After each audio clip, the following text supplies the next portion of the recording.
안녕하세요. 저는 올해로 35살이 되는 여자입니다. 결혼한 지는 올해로 4년 차가 되네요. 남편은 저보다 2살 연상이고요. 제가 어딜 가서 제 자신이 1등 신부감이라고 말하고 다닐 정도는 아닙니다.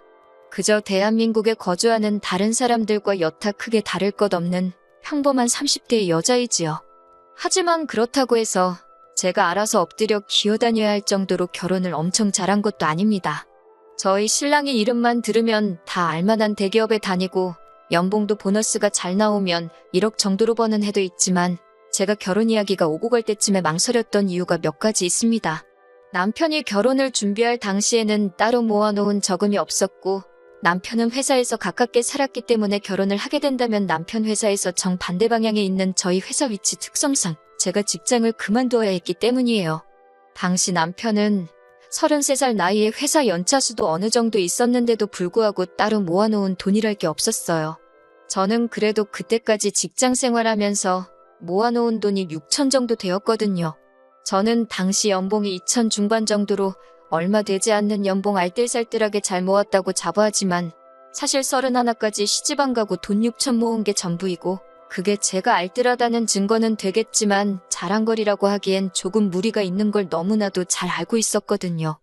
회사도 솔직히 지금 다니는 회사가 익숙해서 그렇지 새 직장을 구한다면 비슷한 벌이로 남편 회사나 신혼집 근처에 구한다면 구할 수 있는 정도의 회사였습니다. 그래서 회사를 그만두는 건 겁이 나지 않았지만 남편이 그 나이 되도록 그 돈을 벌면서 모아놓은 돈이 하나도 없다는 게 이해가 가지를 않았어요. 그래서 남편에게 솔직하게 물었습니다. 어떻게 해서 모아놓은 돈이 하나도 없을 수가 있냐고요. 남편은 자기가 모아놓은 돈이 왜 없겠냐면서 자기 계좌 잔고를 보여주는데 솔직히 어이가 없었습니다. 남편 말처럼 남편이 저금이 아예 없는 건 아니었지만 모아놓은 게 돈이 700만 원이 전부였거든요. 그걸 누가 저금이라고 하냐고 그건 비상금으로 보는 게 맞지 않냐고 했더니 아무 말도 없이 가만히 있다가 결국 여지껏 돈 한 푼 모으지 못한 이유를 말해주더라고요. 원래는 집이 넉넉한 형편이었고 남편도 그동안 회사 생활하면서 모아둔 돈이 좀 있었다고 합니다. 시부모님은 서울 근교 신도시의 시세 괜찮은 아파트 한 채 가지고 계시고요. 그런데 몇 년 전에 아버님께서 빚보증을 서게 되면서 담보로 잡혀있던 아파트가 넘어갈 상황이 되고 만 거예요. 급한 대로 그걸 여지껏 남편이 모은 돈으로 불을 껐다고 합니다. 그렇다고 빚이 완전히 없어진 상황이 아닌 가운데 남편이 회사 생활하면서 번 돈을 가지고 그 돈을 계속 갚아나갔다고 하네요. 그 와중에 엎친 데 덮친 격으로 아버님이 뇌졸중으로 쓰러지시는 바람에 남편이 집안의 기둥 역할을 하게 된 상황이었고요. 남편 동생은 현재 해외에서 공부를 하고 있는데 그 유학비까지 남편이 내주고 있다고 하는 겁니다. 그 말을 듣고는 솔직히 결혼해야겠다는 생각이 싹 달아났어요. 모르긴 몰라도 집안의 기둥은 뽑아오는 게 아니라고 들었거든요. 그런데도 제가 남편과 결혼을 하게 된 이유는 작년부터 아버님이 많이 회복되셨다고 했고 빚도 거의 다 갚게 된 상황에서 남편의 여동생 역시 유학이 마무리되고 해외에서 인턴 생활을 시작하게 되면서 더 이상 남편이 여동생의 학비나 생활비를 남편 돈으로 보내줄 이유가 없어졌다는 게 가장 컸습니다. 더 이상 기둥 역할을 하지 않아도 된 남편이고 그래서 남편도 그 생활을 청산하게 될 때쯤 해서 저한테 청혼을 한 거였고요. 시부모님을 처음 만난 자리에서도 남편에게 도움을 많이 받았다고 하시며 부모된 입장으로 면목이 없다고 하셨고 이젠 아버님께서 건강도 되찾으셨고 어머님이 일을 하기 시작했으니 더 이상 도움받을 일이 없을 거라 하셨습니다. 남편 여동생은 해외에 있어서 전화통화로밖에 이야기를 나누지 못했지만 정말 제 여동생 삼고 싶을 정도로 부침성 좋고 그동안 남편 덕분에 힘든 순간 다 이겨냈다면서 앞으로는 오빠한테 빚진 거 갚아나간다는 생각으로 살 거라고 해줬어요. 말씀드렸다시피 당장 모아놓은 돈은 없지만 남편 연봉 정도면 시작할 때야 돈이 없다 뿐이지 빠르면 10년이면 투자가치 좋은 곳에 아파트 하나 해놓고 노후 걱정 일찍 끝내고 잘 살 수 있겠다는 생각이 들었어요. 저도 당장 일자리를 새로 구하긴 해야겠지만 얼마 안 되는 제 월급이라도 보탠다면 행복하게 살 수 있지 않을까 하는 생각에 결혼을 결심하게 되었습니다. 집안의 기둥 역할 끝났다는 말에 가족들이 남편을 걱정해주는 모습에 저는 당연히 앞으로는 꽃길만 걷게 될 줄 알았는데 제가 너무 순진했던 건지 아니면 멍청했던 건지 결국 일이 이렇게 되고 말았네요. 신혼집을 구하는 데 있어서는 솔직히 제가 모은 돈만으로 남편 회사 근처로 전셋집을 구한다는 건 택도 없는 이야기였습니다. 집값이 워낙에 높은 곳이다 보니 아무리 전세라고 할지라도 전세보증금이 웬만한 동네 집 한 채가 만큼 나오더라고요. 그러던 와중에 시부모님께서 제안을 해오셨어요. 어차피 집이 넘어가는 거 막아놓은 돈이 아들 돈이 아니겠냐고. 지금이야 당신들 명의로 되어 있지만 자기들 갈 때 되면 신우 손에 돌아가는 거 하나 없이 오롯이 남편이 물려받게 해주신답니다. 신우도 오빠한테 은혜 갚으며 산다고 했으니 당연히 반대를 하지 않을 거람 확신이 있었고, 시부모님 말 맞다 나 은행에 넘어갈 뻔한 거 남편이 모은 돈 다 털어서 막은 건데 전부 상속받는 건 당연하다는 생각이었어요. 다만 어차피 물려주실 생각이라면 차라리 저희가 전세보증금 때문에 이렇게 허덕이고 있는 상황인데 차라리 이 집을 팔고 어머님 아버님 적당한 곳 구해서 들어가고 저와 남편도 적당한 곳 전세로 구하던지 자가로 구하던지 해서 비싼 아파트 손에 쥐고 있기보다 당장 더 좋은 선택을 하는 게 좋다고 생각했습니다. 하지만 시모의 생각은 달랐어요.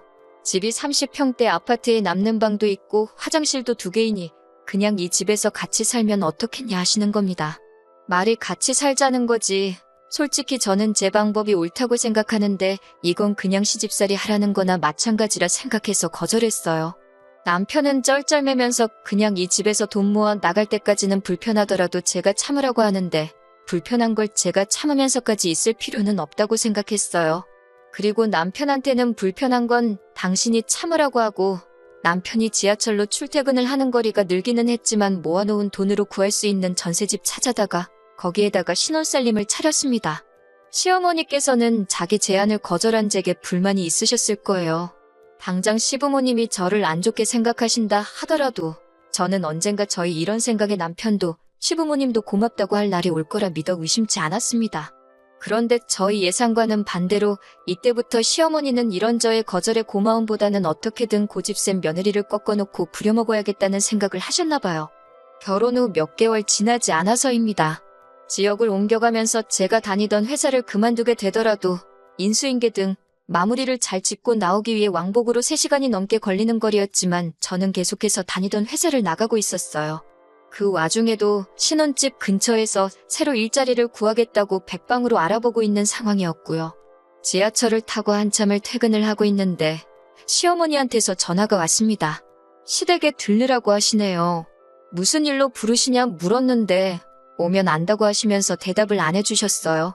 시댁 가는 게 어려운 건 아니지만 저는 이미 퇴근길이기도 하고 지하철로 이동해야 하기 때문에 안 그래도 2시간 가까이 걸리는 퇴근길에 시댁에 들려야 한다니 썩 달갑지 않았습니다. 지하철로선이 겹치는 곳이 없어서 한 번 더 빙 돌아가는 구조였기 때문이에요. 시댁까지 들린다면 퇴근길에 지하철을 3번, 4번을 갈아타야 하는 게 번거로운 것도 있지만 다음날 출근하는데도 지장을 주겠다 싶었거든요. 그래서 급한 일 아니면 남편이 퇴근하면 저보다 일찍 집에 올 테니 남편을 부르라고 했어요. 그런데 팔은 안으로 굽는다고 우리 아들 힘들게 일하고 왔는데 어떻게 오라가라 하냐고 저보고 오라고 하시는 겁니다. 저도 똑같이 일하고 오는 길이고 남편 출퇴근 편하게 하라고 제가 이렇게 고생하고 있는 상황인데 당신 아들이 하는 건 고생이고 제 고생은 고생도 아닌가 싶어서 서운했어요. 저도 일을 하고 오는 길이라고 저도 엄청 피곤하다고 말씀드렸어요. 결혼 전에는 한 번도 꺼낸 적 없던 말인데 결국 벌이를 가지고 뭐라 하시더군요. 내 아들이 얼마를 버는데 피곤하다는 말이 나오냐고 하면서 제가 버는 돈은 돈도 아니라는 듯이 말이죠.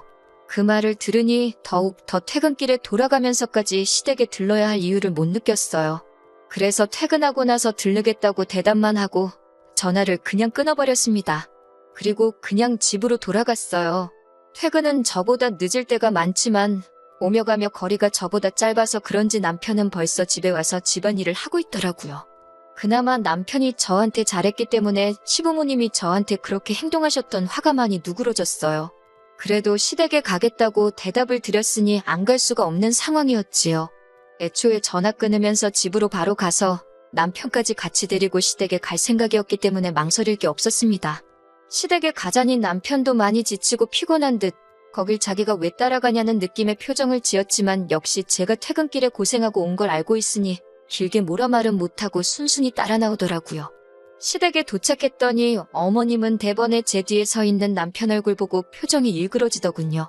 무슨 말을 하려고 부르셨나 싶었는데 어쨌든 그 귀한 아들이 따라왔으니 식사부터 챙겨줘야겠다고 생각했는지 부엌에서 이것저것 음식을 시작하셨어요. 남편 앞으로 고기 반찬들이 다 가 있었지만 그게 그렇게 열이 받을 정도는 아니었어요. 제가 팔만 뻗으면 다 닿는 위치였으니까요. 그런데 진짜 열받는 건 식사가 끝나고 시어머니가 저를 찾은 원래 이유를 늘어놓기 시작했을 때부터입니다.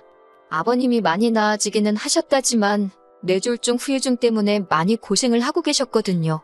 몸 반쪽이 굳어버리셔서 하루 종일 거의 누워만 계시고 어머님께서 정해진 시간마다 한 번씩 관절이 굳지 않게 스트레칭을 해주시고 계셨다 합니다. 그런데 그게 이제 힘에 부치신다며 그걸 이제 제가 하라고 하는 말씀이셨어요. 스트레칭은 보통 저녁 10시쯤에 하고 있으니 제가 시간 맞춰서 집으로 퇴근하지 말고 시댁으로 오라고 하시는 거죠. 솔직히 어이가 없는 걸 떠나서 어머님이 제정신으로 저한테 저러시는가 싶었어요. 그걸 제가 왜 하느냐고 따져 물었죠. 막말로 시부모님이 남편 부모님이라 시부모님이지 당시에는 평생 남으로 지내온 사람이나 마찬가지잖아요. 그런데 저한테 딸한테 부탁해도 하기 힘든 부탁을 하시니 조금 어이가 없었습니다. 스트레칭만 해드리면 되는 거면 간병인을 쓰면 되는 일 아니냐고 했더니 저보고 그 돈을 내줄 거냐입니다. 그 돈은 당연히 못 내드린다 하니 그러면 어머님이 지금 버는 돈 가지고 간병인 월급 주고 나면 뭐가 남냐고 하면서 저희 보고 당신 생활비를 줄 것이냐 따지시더군요. 제 월급도 얼마 되지도 않으니 남편이 벌어다 주는 돈이 네 월급이다 생각하고 저보고 시아버지 병수발을 들라고 하시는 겁니다. 하루 종일 시댁 와서 막일하라는 것도 아니고 저녁에 와서 스트레칭 하는 것만 도와주면 되는데 그게 뭐가 어렵냐고 하시는 거예요. 간병인 월급도 시부모님 생활비도 드릴 생각 없고 제가 와서 아버님 병수발 들 생각도 없다고 했습니다. 옆에 있는 남편 표정을 보니 난감해하는 표정인데 그게 제 걱정에 짓는 표정인지 아니면 부모님 걱정에 짓는 표정인지는 알 방법이 없었습니다. 다만 그 상황에서 중간 역할 하지 않고 가만히 어떻게 돌아가나 구경만 하고 있더라고요. 그랬더니 시어머니가 결국 한마디 꺼내시네요. 너 이 아파트 갖기 싫으냐고 하시는 거예요. 무슨 말을 하시는 거냐 했더니 자꾸 이런 식으로 나오면 이 아파트를 당신 아들한테 물려주는 게 아니라 자기가 이 집을 팔아서 노후자금을 하든 나라에 주고 연금을 받아먹든 하겠다는 겁니다. 유산을 핑계로 거의 반 협박이나 다름이 없었죠. 그런데 생각해보니 제가 손해볼 것도 없겠더라고요.